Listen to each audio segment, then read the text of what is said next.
Bienvenidas y bienvenidos a Gente Ve Opiniones. Es un gusto, es un placer que nos acompañen en este nuevo inicio de semana, mitad del mes de octubre, hoy es 15 de octubre, y a pocas horas de celebrar a nuestro San Romero de América y ahora del mundo. Para ello nos acompaña esta noche el pastor Efrén Reyes, él es secretario ejecutivo de la Asociación Apostólica por la Vida y la Paz, ASAVIPAS. Bienvenido, buenas noches. Muchas gracias, muy fina, muy amable, un gusto de estar aquí. Un saludo a toda la teleaudiencia de Gente Ve. Claro que sí, también nos acompaña Luis Armando González, él es sociólogo e investigador social, con quien también conversaremos esta noche. Bienvenido. Hola, buenas noches, un gusto. Vamos a ver qué podemos decir de esta jornada tan intensa que vivimos. Así es, hay mucha gente que todavía tiene el ánimo y también la acumulación de horas sin dormir del sábado para amanecer el domingo. Fueron miles de salvadoreños que celebraron la canonización de nuestro hoy San Romero de América, Óscar Arnulfo Romero. Esto fue pues en el centro histórico, como ustedes pudieron haberlo visto, pero también quienes se dieron cita allí, ahí estuvieron. Fue una misa popular, llena de alegría, llena también de sentimientos encontrados y esperando, ¿verdad?, cuando el Papa Francisco declarara santo a San Romero, un mártir defensor incansable de los derechos humanos en el país por muchos años. Y hoy quisiéramos con nuestros invitados hablar desde la perspectiva académica, pero también cristiana, sobre esta memoria y también este futuro del salvadoreño más universal, San Romero. Bueno, primero preguntarles, hablábamos antes de cámara, Efrén, ¿cómo viven ustedes esta jornada? Bueno, yo vengo del mundo de las iglesias históricas que conocemos, ¿verdad? Bautistas, luteranas, episcopales, reformadas, que abrazamos, acompañamos a Monseñor Romero en sus momentos más difíciles de represión. Entonces, desde ese tiempo pues, venimos cercanos nosotros a Monseñor Romero. En esta ocasión comentábamos también fuera de cámaras que decidimos muchos de nosotros incorporarnos a las dos celebraciones que habían principales en San Salvador, que era Catedral Metropolitana y el Hospitalito, por obvias razones, ¿verdad? Y entonces algunos dijimos, vamos a estar un rato en Catedral y el otro nos vamos a ir al Hospitalito. Entonces, en ese sentido, estuvimos en ambos espacios. Sin embargo, previo a estas magnas actividades, tuvimos una convocatoria muy bonita en términos centroamericanos y yo diría hasta latinoamericanos. Soy parte del Servicio Internacional Cristiano de Solidaridad con los Pueblos de América Latina, Monseñor Romero. Esto lo crió don Sergio Méndez Arceo, aquel obispo de Cuernavaca, que en algún momento lo llamaron el obispo rojo, ¿verdad? 30 días después del magnicidio de Monseñor Romero, este obispo y otros, acompañados por la CONIP, ¿no se recuerdan la CONIP? Claro. En Managua se creó el CICSAL y también se creó los comités romeros de Centroamérica, que conocemos como CORCA. Entonces la CORCA, que es una de las 11 regiones en las que se divide el CICSAL, nos reunimos. Y aquí hubo delegaciones de Chile, de México, Puerto Rico, todo Centroamérica, y estuvimos en el Centro Gabriel para la Paz en un retiro encuentro. Esa fue la modalidad y después nos incorporamos a las actividades que ya conocemos. Ese espacio es eminentemente ecuménico, ¿no? Entonces, lo sorprendente para mí ahora es que en aquellos años no dejaba de ser un tanto élite, ¿verdad? Aquellos cristianos evangélicos, no católicos que nos encontrábamos. Pero ahora en los diversos chats y en algunas redes sociales, uno se sorprende y dice, yo no soy católica, pero mis respetos para Monseñor Romero. O sea, hay una actitud de reconocimiento, ¿no? Entonces, brevemente, en una primera parte, así lo vivimos nosotros. A ver, Luis, esto que dice el pastor, hubo católicos, no católicos, muchos miles de laicos y laicas que se concentraron aquí en el país, en Roma y en diversas partes del mundo. ¿Qué lograbas ver tú en estos seguidores? Una aceptación del mensaje moral de Monseñor Romero, más allá de las creencias que cualquiera tenga, o increencias, porque hay mucha gente que también, no cree. Más allá de eso, como que hay un espesor moral en Monseñor Romero que nos convoca a comprometernos por un país mejor. Y ahí está como esta llamada de Monseñor Romero: tolerancia, paz, justicia, inclusión, respeto a las víctimas, democracia también, radical, social, servicio público de parte de los funcionarios hacia las mayorías, una visión más justa de la gente rica acerca del país que tenemos, ¿verdad? Un llamado a la gente rica a que no siga amasando fortunas a expensas de la gente. Estos son valores que cualquiera puede suscribir, cualquier persona de buena voluntad, ¿verdad? Entonces yo creo que esto se requiere como mínimo para acercarse a Monseñor Romero, más allá de las creencias. Yo creo que esto fue lo que yo viví en esta gente, ¿verdad? Me llamó la atención el crisol de generaciones, había de todo. Sí. Gente muy adulta, gente muy joven, gente de la época de Monseñor Romero, gente posterior a Monseñor Romero, gente que no lo conoció, niños, niñas. O sea que tuvimos ahí un contexto de mucha mezcla generacional. Sí. Y eso indica también la capacidad de convocatoria de Monseñor Romero. Interesante lo que dice Luis, lo que dicen ustedes. Yo tuve la oportunidad de ir a la parte de El Salvador del mundo, y en esa peregrinación que venía bajando hacia Catedral, como decía Luis, se podían ver personas de 70, 80 años, niñas y niños pequeñitos, las personas los traían incluso en brazos, mucha juventud, y me llamó la atención ver las banderas de los diferentes países de Centroamérica. Pude ver de Nicaragua, pude ver de Honduras, pude ver de Costa Rica. Probablemente eran este encuentro que ustedes tuvieron en el Retiro Gabriel para la Paz, pero sí se podía observar no solamente diferentes generaciones reunidas, con mucha animosidad, había mucha alegría, las batucadas que tocaban, eso fue algo muy lindo. Pero también el Papa Francisco, en un encuentro con el presidente de la República, autoridades de la Iglesia y bueno, miles de peregrinos salvadoreños, celebraron una misa de acción de gracias por la canonización. Yo quisiera que veamos algunas declaraciones al respecto. ¿Cómo no? El mensaje de San Óscar Romero va dirigido a todos sin excepción, grandes y chicos, para todos. Me impresionó al entrar una abuela de 90 años que gritaba y aplaudía como si tuviera 15. Los salvadoreños que han tenido que abandonar su tierra buscando un futuro mejor. El recuerdo de San Óscar Romero es una oportunidad excepcional para lanzar un mensaje de paz y de reconciliación a todos los pueblos de Latinoamérica.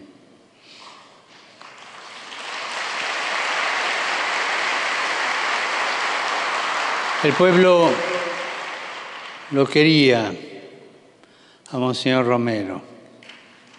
El pueblo de Dios lo quería. ¿Y saben por qué? Porque el pueblo de Dios sabe olfatear bien donde hay santidad. Pastor Efren, ¿cuál es el análisis sobre este mensaje de reconciliación que hace el Papa Francisco con motivo de esta canonización? Me encanta esa frase final del Papa: el pueblo sabe olfatear donde hay santidad. Que nosotros decíamos una consigna ayer, ¿verdad? ¿Por qué esperaron tanto, verdad? Si ya Monseñor era un santo, ¿no? Entonces, yo creo que ese llamado que hace el Papa ahora, era justamente el llamado de Monseñor Romero.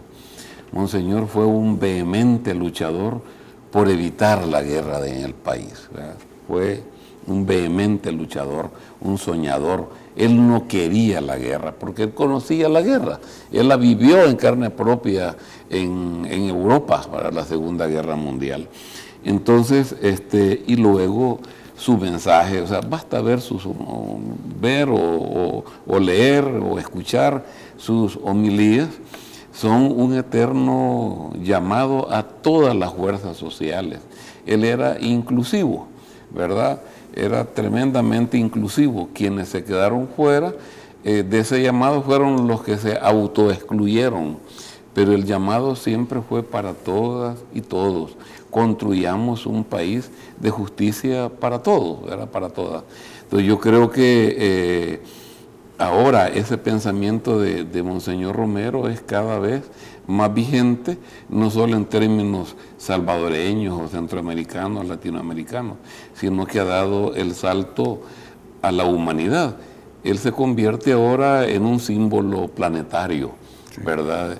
Y bueno, el Papa antes del que tenemos ahora hablaba de artesanos de paz. Y yo creo que le queda muy bien ese nombre a Monseñor Romero.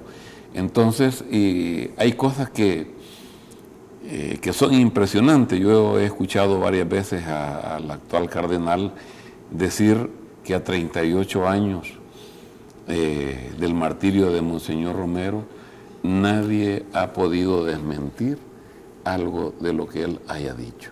O sea, no por gusto. Naciones Unidas llama el 24 de marzo el Día Internacional de la Verdad. Entonces yo creo que Monseñor nos hace nuevamente llamados especiales a la verdad. Este programa se llama Memoria y Futuro, ¿verdad? Podemos llamarle también y de verdad, ¿verdad? Por eso es importante que se esclarezca su muerte claramente, diáfanamente.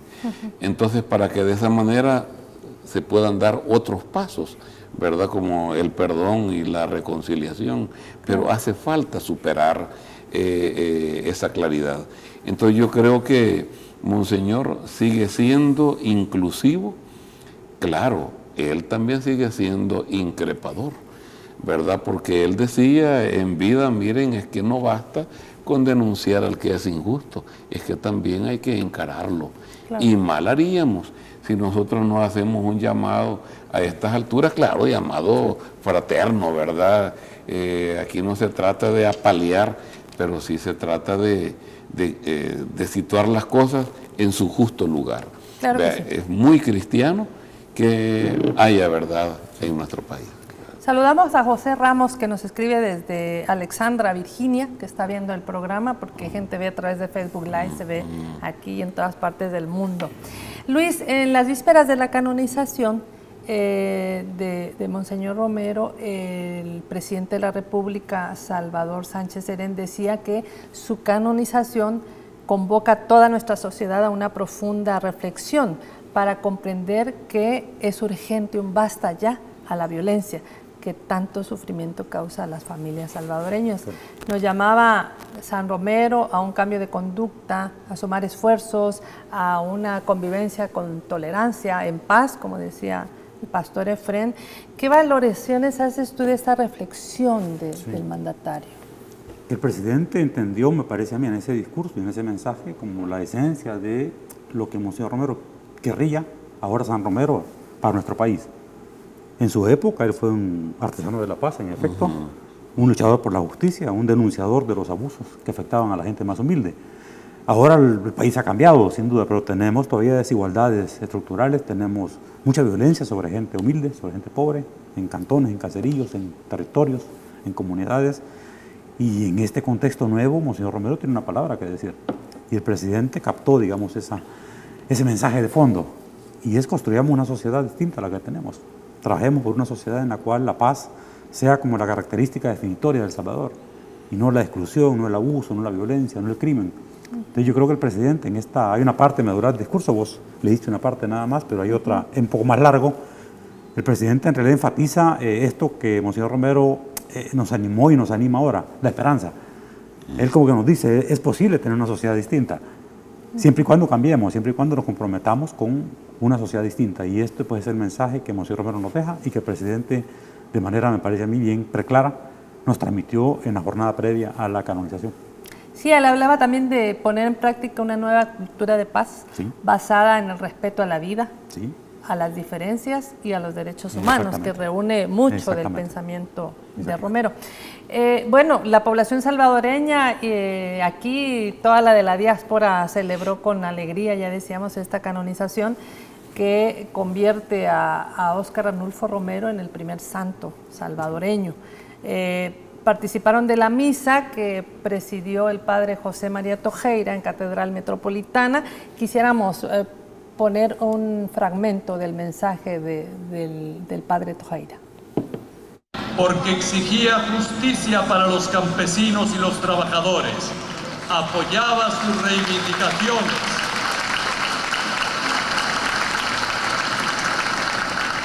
apoyaba su organización popular y los defendía ante el odio y la violencia de los poderosos. Mientras en nuestro país se despreciaba a los pobres, se les explotaba, se les manipulaba y se les tenía como inferiores, Monseñor Romero se identificaba con ellos y con sus causas. Bueno, esto es parte del legado, Efrén, del pastor mártir que trasciende después de, bueno, desde mucho antes de hace 38 años, yo creo que trasciende el propio año en que es asesinado. Sin embargo, cuando él habla de la justicia, él defiende la justicia, la organización, la defensa ante el odio, ante la violencia. ¿Cuál es el legado que, sobre todo las nuevas generaciones que quizá poco conocen de Monseñor Romero, ahora nuestro santo, podemos hablar? Yo quisiera agregar una frase de Monseñor Romero a lo que dijo el padre Tojeira, que él habla de que defendía, ¿verdad?, a los pobres de la violencia, de la oligarquía, todo eso. Pero tiene una frase bellísima, Monseñor. Dice, no basta la justicia, es necesario el amor. Es una frase de Monseñor Romero. Y los grandes defensores de las causas de los derechos civiles, como Martin Luther King en los Estados Unidos, esa era su tesis central, el amor. Y yo creo que Monseñor Romero es eso también. Yo creo que un legado de Monseñor Romero y un llamado a las nuevas generaciones que no le conocieron, que quizás solo lo han escuchado y han escuchado a lo mejor versiones o posiciones tergiversadas, ¿verdad?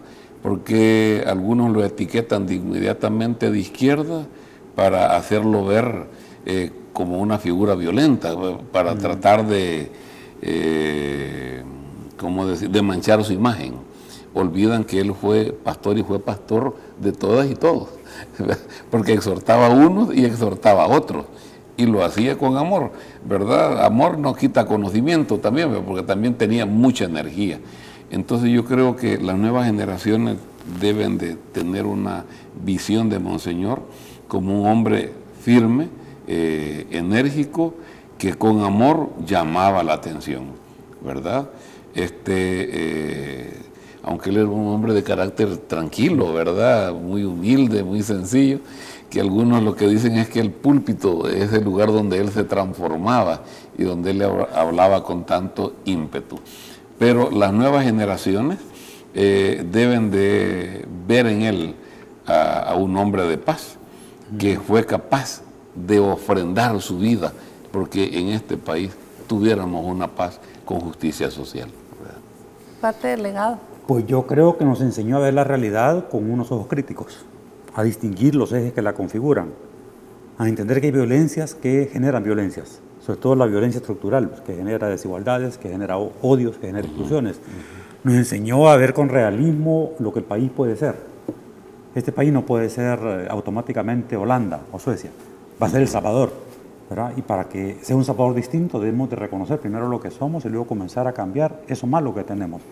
Y por último, yo creo que no he conocido una persona que quiso tanto este país como Monseñor Romero. Yo realmente cuando veo los héroes que tenemos, ¿verdad?, poca gente encuentro yo quiso tanto este país. Y lo dio todo, pues, y su vida, digamos, entregada a este país es una buena indicación de que fue un hombre que amó este país profundamente, ¿verdad?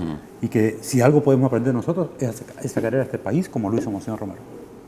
Y tantas veces que le dijeron, ¿verdad, Monseñor, usted no tiene miedo de permanecer aquí?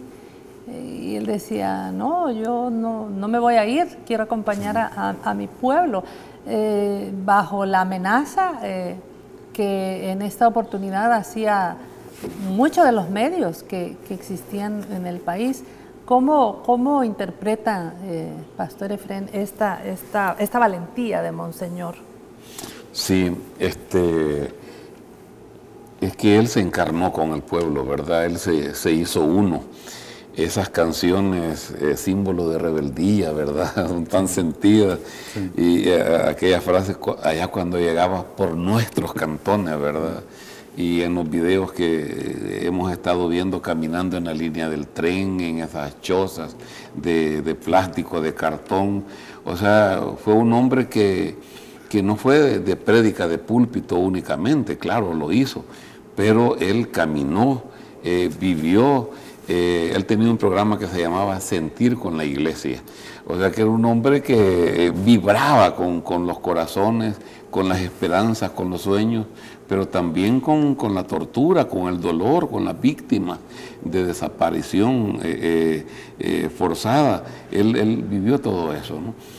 Entonces yo creo que Monseñor es el que encarnó fielmente al pueblo salvadoreño. Bueno, John Sobrino habla del pueblo crucificado, ¿verdad?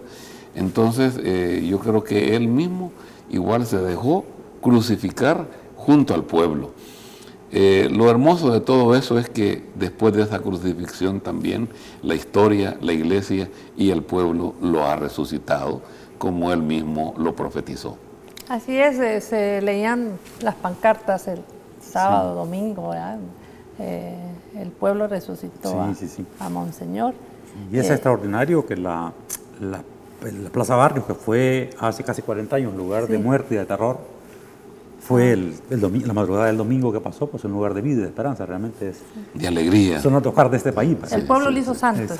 Son los tocar de este país, una cara de mucho dolor en la historia y una cara de mucha esperanza. Creo que eso somos nosotros. O sea, tenemos capacidad para provocar los peores males y los peores daños, pero también tenemos la capacidad para elevar a una persona como Monseñor Romero a estos altares, porque en realidad la gente lo reconoció como santo inmediatamente después que lo asesinaron. Sí. Muy bien, vamos a ir al primer corte, no sin antes saludar a Diego Apple, Juan José Laínez, Carlos Alvarenga, José Ramos, León Valladares, Olga Fuentes, que están en sintonía. Ya regresamos, no nos cambien.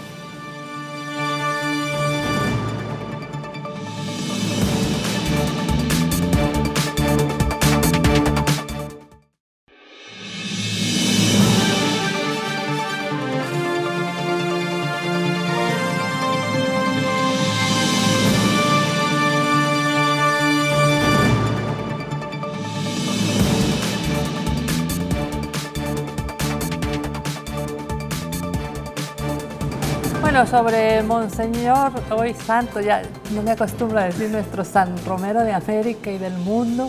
Hay tanto que decir, hay tanta referencia que dar que va a resultar corto este programa. Sin embargo, yo quisiera que ustedes puedan ver unas pequeñas declaraciones de la alegría con la que la población recibió la canonización de Monseñor, del primer santo del país.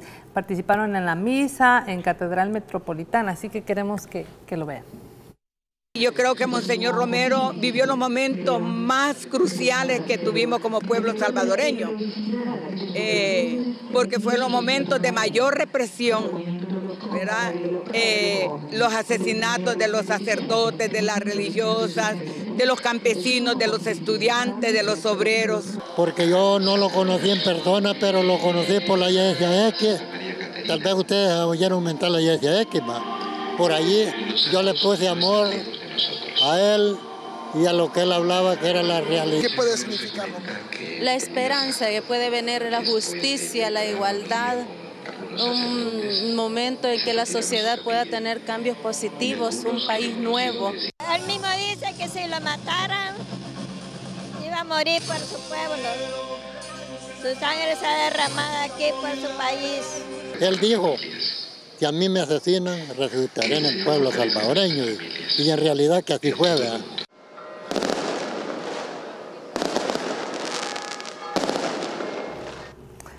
Bueno, la vigencia de Romero. A ver, Luis, después de esas palabras sabias también de la población, ¿no?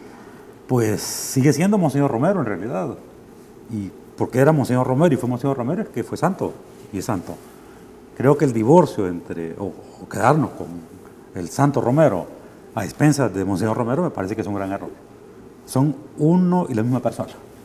Entonces, Monseñor Romero es el hombre que murió por la justicia, porque denunció a los poderosos, porque denunció las desigualdades, porque estuvo al lado de las víctimas, porque el odio de la derecha se cebó en torno de él, ¿verdad? Y en torno a sacerdotes, monjas, religiosos, delegados de la palabra, campesinos, campesinas, obreros, estudiantes, que murieron también durante la gestión de Monseñor Romero como arzobispo y después de su muerte. Entonces, tenemos que mantener vivo Monseñor Romero, ¿verdad? Nuestro santo Romero. Pero creo que no podemos sacrificar a Monseñor Romero por el santo Romero o a la inversa. Son una y la misma persona. Entonces, me parece a mí que la gente lo seguirá reconociendo como Monseñor Romero. Y cuando nos equivoquemos al no llamarle santo, creo que estamos en la postura más legítima que quepa esperar.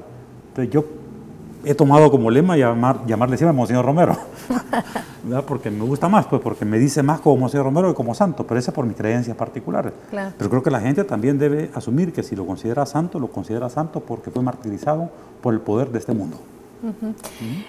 Desde sus reflexiones, ya lo decía el pastor Efrén, ¿por qué la canonización de San Romero? ¿Por qué, además de ser una oportunidad de celebrar, de regocijarse, de reconocer, de redignificar, también es una oportunidad para pedir justicia por su magnicidio? Un caso que sigue en la impunidad desde hace 38 años. Ya lo decía el portal mexicano Aristegui Noticias, que decía que el asesinato de Óscar Arnulfo Romero, ocurrido hace 38 años, fue producto de una conspiración entre el gobierno de El Salvador y un escuadrón de la muerte, grupo paramilitar de extrema derecha comandado por el entonces mayor del ejército, Roberto Dahuizón. Así lo informaba el portal Aristegui mexicano. ¿Por qué es esa oportunidad de rectificar? Yo le escuché ayer al padre Juan Vicente Chopin su homilía en la cripta, y él dice: voy a repetir lo que dije al inicio de una homilía en el marco de la beatificación de Monseñor Romero. Y lo que voy a decir es lo siguiente: los pobres tenían razón. O sea, con la canonización, esa es la afirmación. Los pobres tenían razón, Monseñor era santo. Pero esto también lleva a lo otro. Los que lo mataron no tenían razón y no la siguen teniendo. Porque cada vez que se aferren a desconocer, a negar su complicidad y su participación directa en este execrable y bochornoso crimen, hay un responsable directo, y el mismo padre se encargaba ayer de decirlo: es la oligarquía, ¿verdad? A quien Monseñor Romero le llamó idólatra, porque volvieron de sus riquezas un ídolo, ¿verdad? Entonces, y cuando se hace eso, se pone entonces al ídolo por encima del ser humano.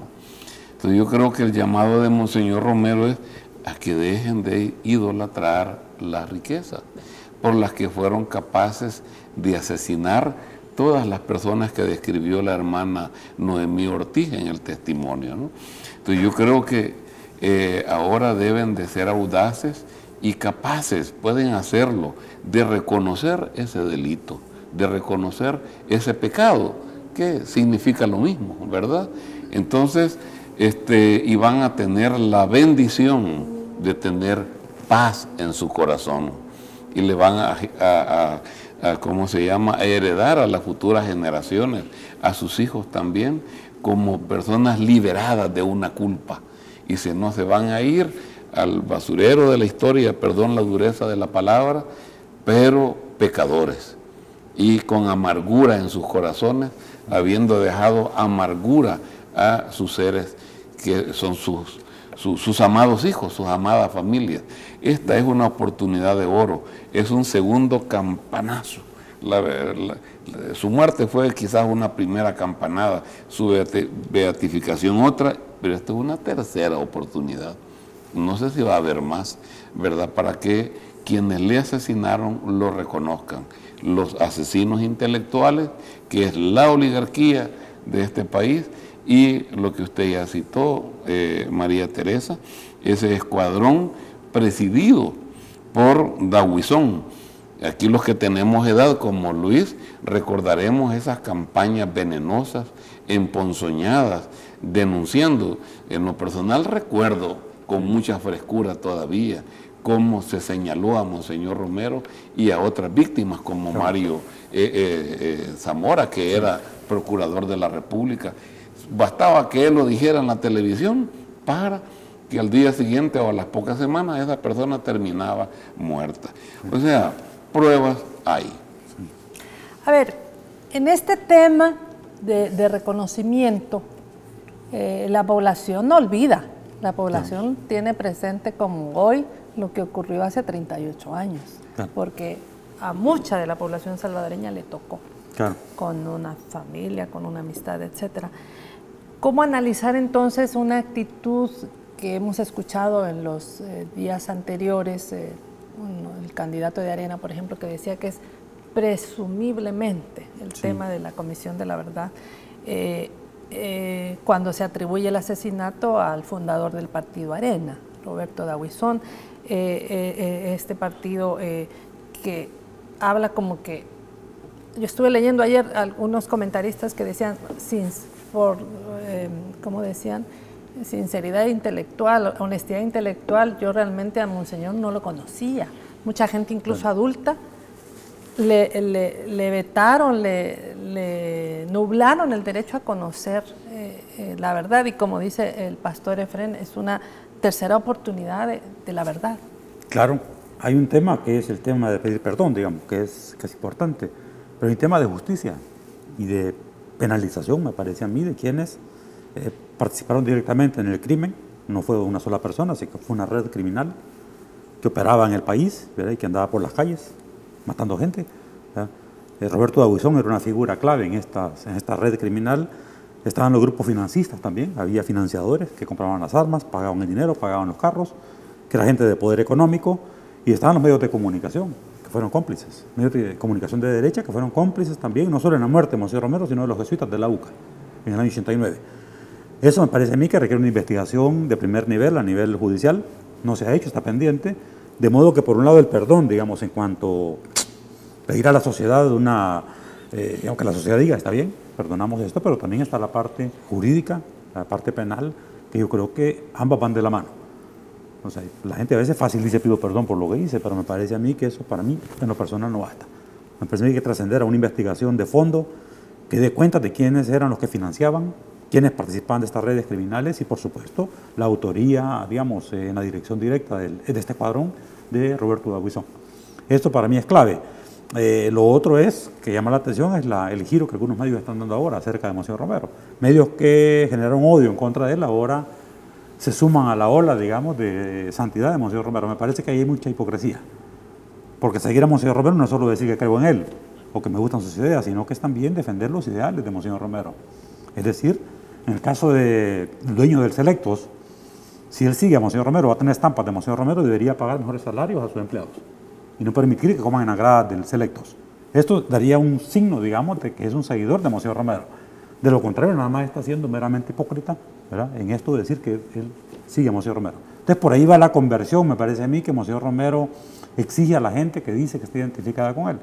Mientras esto no se haga, todo se va a quedar en palabras, ¿verdad?, en palabras vanas, en palabras vacías, que más bien indican hipocresía. En este tema de los medios, Pastor Efrén, usted hablaba el papel que jugaron, cómo una poderosa máquina informativa de medio impreso, medio radiofónico, medio televisivo, pudo sembrar tanto odio, tanta animadversión. Y mentira, ¿verdad? Y mentira contra este pastor mártir, que al final era como yo he visto mucha gente, sobre todo en San Salvador, que poco conoce de la figura de Monseñor y poco conoce de la guerra que aquí se vivió. La conoce más la gente de los cantones, de los departamentos en el interior del país, donde la represión era mucho más cruda que aquí. Bueno, aquí el sector estudiantil fue muy de los más golpeados y el sector sindical también. Pero ¿de qué manera poder volver a estudiar la historia y la memoria salvadoreña hoy con esta canonización? Bueno, los cristianos, dígase católicos o evangélicos, somos herederos del pueblo de la memoria, ¿verdad? Así dice, estos son pues los estatutos, preceptos y mandamientos que yo te doy, ¿verdad? Dice la palabra, dice, los vas a escribir a tus hijos en sus manos, los vas a poner en la frente, en los postes, en el corazón, o sea que hay que llevarla a todas partes. Entonces nosotros estamos obligados a que las nuevas generaciones lo conozcan. Y en esto los medios de comunicación tienen un desafío, tienen un reto, y los que le causaron tanto daño, incluso la muerte a Monseñor Romero, yo creo que son causantes igualmente. Una manera de pedir perdón con hechos no es solo decirlo, ¿verdad?, declarativamente. Yo creo que de una manera correcta es contribuir a que se conozca la verdad, ¿verdad? Desde una dimensión justamente ceñida a la realidad de aquel entonces, que se reivindique. Yo creo que en esto, yo en otro medio decía, miren, es que esto de la canonización no es solo una reivindicación a la figura y a la persona y al pensamiento y a la teología o a la liturgia de Monseñor Romero, no es a todo su entorno, porque también todo su entorno sufrió, padeció. Una de las víctimas, por ejemplo, de todo este conflicto fue Silvia Arriola, que muere en Tucumán y Camones, que era compañerita de la hermana Noemí, que dio testimonio ahí. Entonces yo creo en miles de catequistas, pues bueno, sacerdotes, religiosas, que ya lo describió muy bien la hermana Noemí. Todo ese entorno ha sido hoy reconocido, yo así lo veo, como toda una reivindicación. Esos hermanos no cometieron pecado, porque aquí todas esas personas, según la historia como está ahorita, murieron por subversivos, ¿verdad? Por terroristas, por delincuentes. Ese era el lenguaje, por comunistas, ese era el lenguaje que se decía. Y aquí había personas que hasta si le caía mal, simplemente lo denunciaban como tal para que lo desaparecieran. No, entonces yo creo que es justo que haya una restitución, haya una restauración de la memoria de tantas familias, de tantas mujeres, de tantos jóvenes, estudiantes, bueno, religiosos de todos los niveles. Yo creo que es justo que se les reconozca, ¿verdad?, en este marco. Y los medios deben de ayudar, deben de contribuir para liberarnos de todo ese dolor, de sanar esas raíces de amargura también. Y parte de lo que lo va a liberar es la verdad. ¿Cómo no? Quiero leer una participación de Luis Molina. Dice, un maravilloso día el que tuvimos ayer, gran presencia del público, del gobierno, sin ninguna presencia de la derecha que tan cómplices se sienten. Leonel Alvarado también saluda y les felicita por el programa. Y nos vamos al corte y al venir hablamos de esta restitución y restauración que nos menciona el pastor Efrén. Ya regresamos.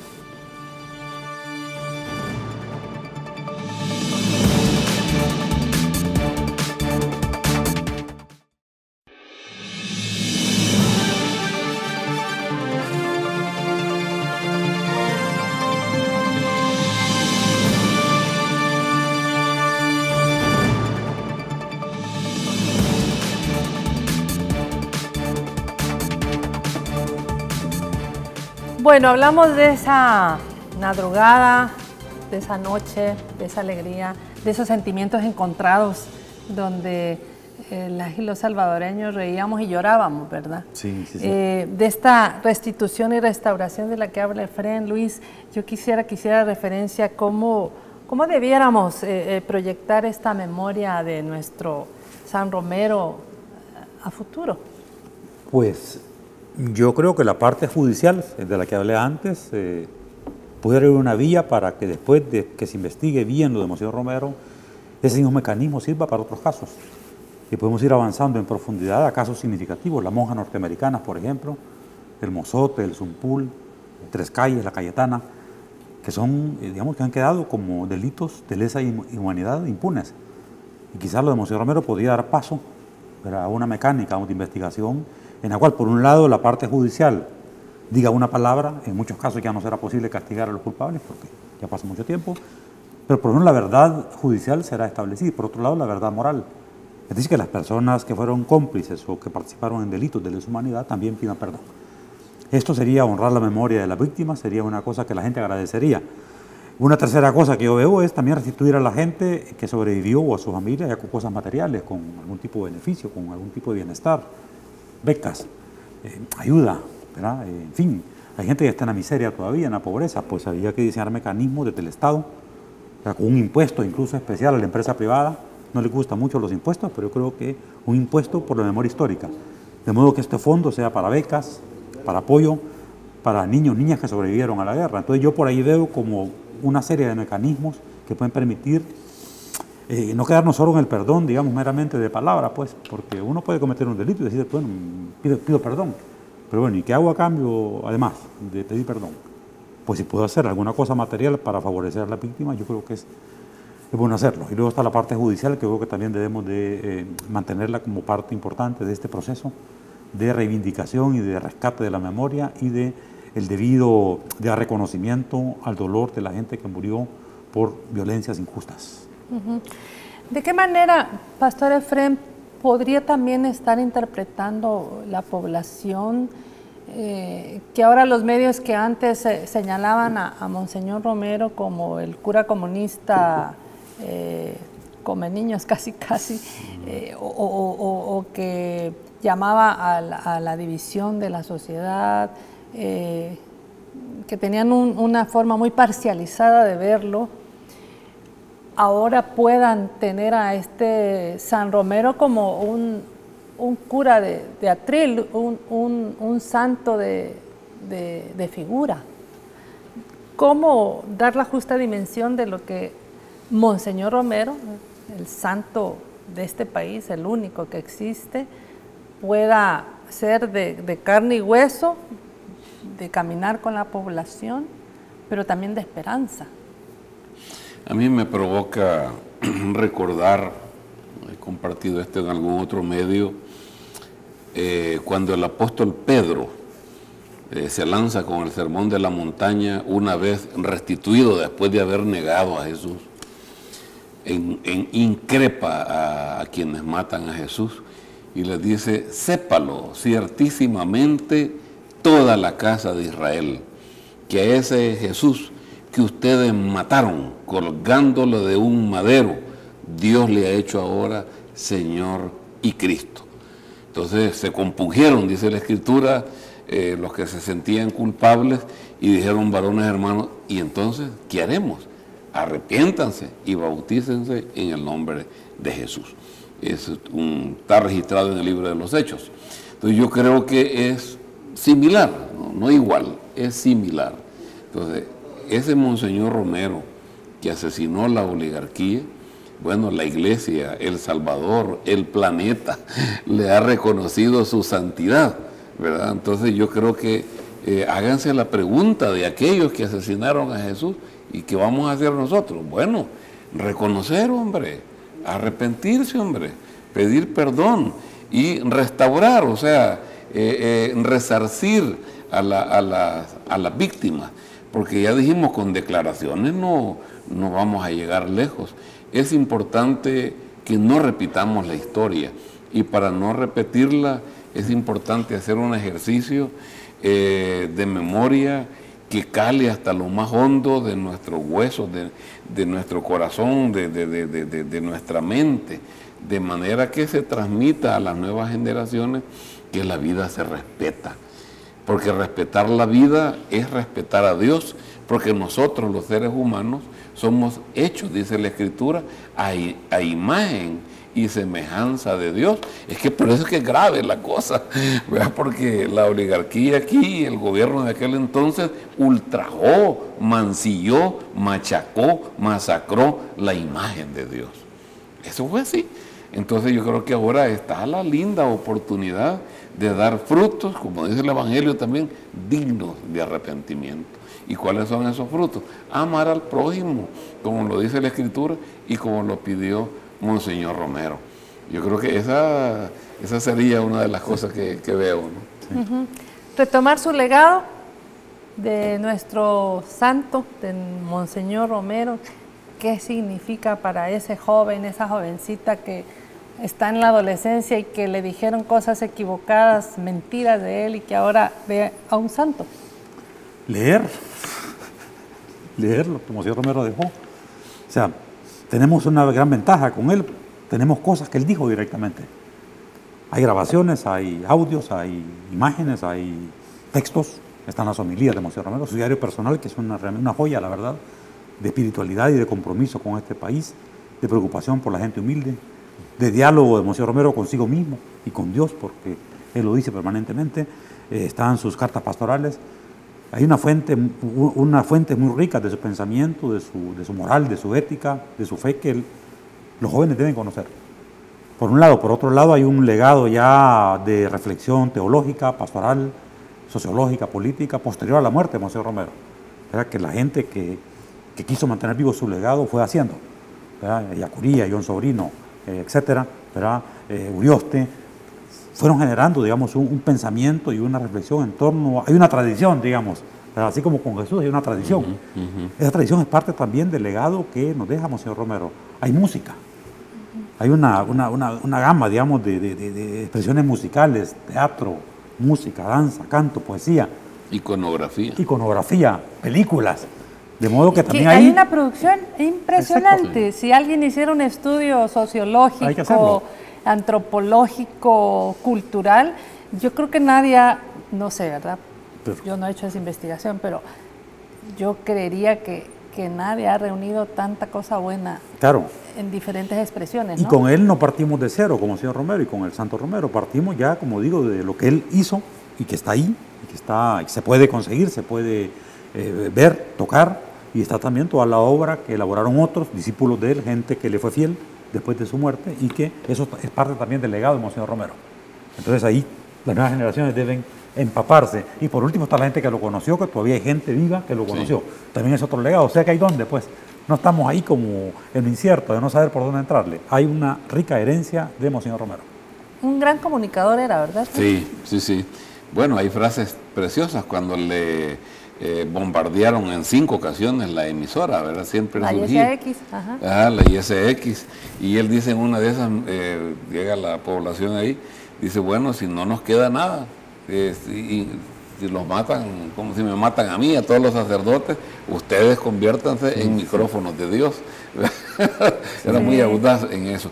Mire, María Teresa, yo no quiero dejar de decir esto, es que Monseñor, para que quede claridad meridiana a la gente de su práctica de santidad, era un hombre de profunda oración, era un hombre de una permanente relación íntima con Dios.